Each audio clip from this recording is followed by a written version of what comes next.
Bonsoir Galia Ackerman. Bonsoir.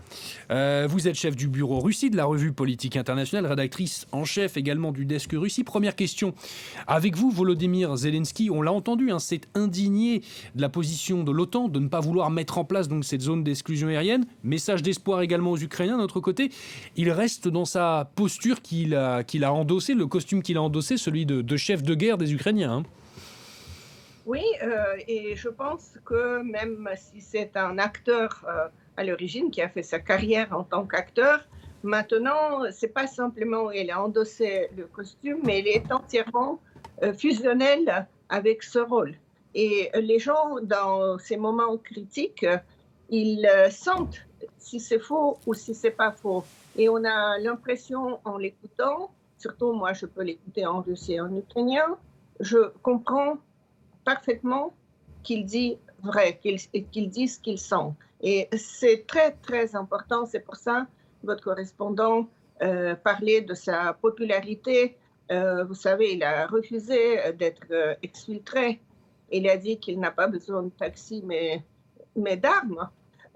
Donc, rien que ça, cette réplique, elle est extraordinaire. Galia Ackerman, est-ce que d'une certaine manière, Volodymyr Zelensky, mais peut-être plus largement l'Ukraine et les forces ukrainiennes ont gagné cette bataille de la communication dans cette guerre, selon vous ? La bataille a été gagnée, mais la vraie guerre, malheureusement, n'est pas gagnée. On ne sait pas comment ça peut se terminer. Même maintenant, le général français, général Deportes, a reconnu qu'il y avait une menace réelle d'une frappe nucléaire. On ne sait pas trop où, mais Poutine a clairement menacé de cette frappe. Et comme lui, c'est une fuite en avant, il pensait qu'il allait conquérir l'Ukraine. Dans sa réalité parallèle, il pensait qu'on allait l'accueillir en Ukraine comme libérateur des mythiques nazis. Mais rien de tel ne s'est produit. La résistance est très acharnée. Et donc, à ce 10e jour, la guerre n'est pas gagnée, mais pour l'instant, en tout cas, elle n'est pas perdue par les Ukrainiens. Un mot également, vous venez de l'évoquer justement, de Vladimir Poutine, qui lui aussi s'est exprimé peu après Volodymyr Zelensky. Il a donc dit que les pays qui souhaiteraient mettre en place cette zone d'exclusion aérienne seraient considérés comme co-belligérants. Il reste donc dans sa posture, le président russe, sa rhétorique de menace. Il reste dans la même posture qu'il y a 2 semaines, quand il a prononcé son discours, je crois que c'était le 21 février au soir. C'est-à-dire, il est totalement dans son délire nationaliste et impérialiste, on peut dire, parce qu'il ne reconnaît pas l'Ukraine comme un pays à part, les Ukrainiens comme un peuple à part. Et donc, il se croit en droit de conquérir l'Ukraine, tout comme il y a tant d'années, il a conquis la Tchétchénie. Il y avait 2 guerres tchétchènes. La deuxième, c'était Vladimir Poutine. On sait d'ailleurs comment les Russes ont transformé la ville de Grozny en une sorte de Dresde, la ville totalement ruinée, en ruine. Donc maintenant, il considère qu'il a aussi le droit, parce que historiquement, l'Ukraine a été, pendant quelques centaines d'années, faisait partie de l'Empire russe.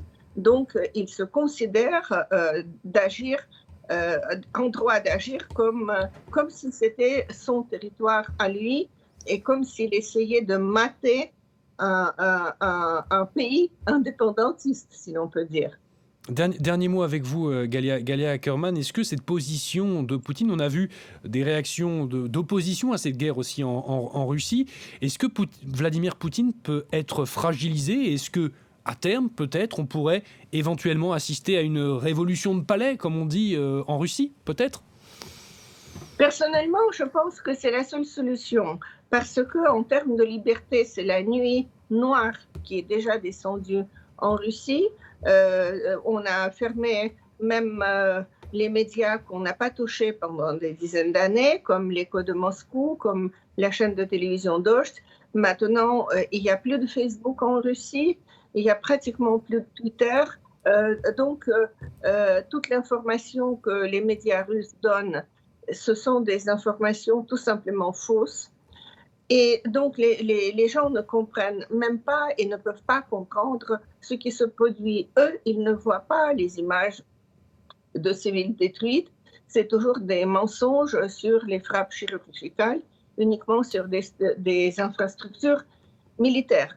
Et donc, entre la répression extrêmement sévère et ce mensonge, donc l'impossibilité d'avoir accès à des informations vraies sur ce qui se passe, je pense que la révolution tout court ne peut pas avoir lieu, mais en revanche, comme Poutine va droit dans le mur, il y a peut-être un espoir, on peut dire, qu'une révolution de palais en coup d'État soit possible. C'est d'ailleurs, ça s'est déjà plusieurs fois produit dans l'histoire soviétique et même une fois une tentative dans l'histoire post-soviétique sous Yeltsin.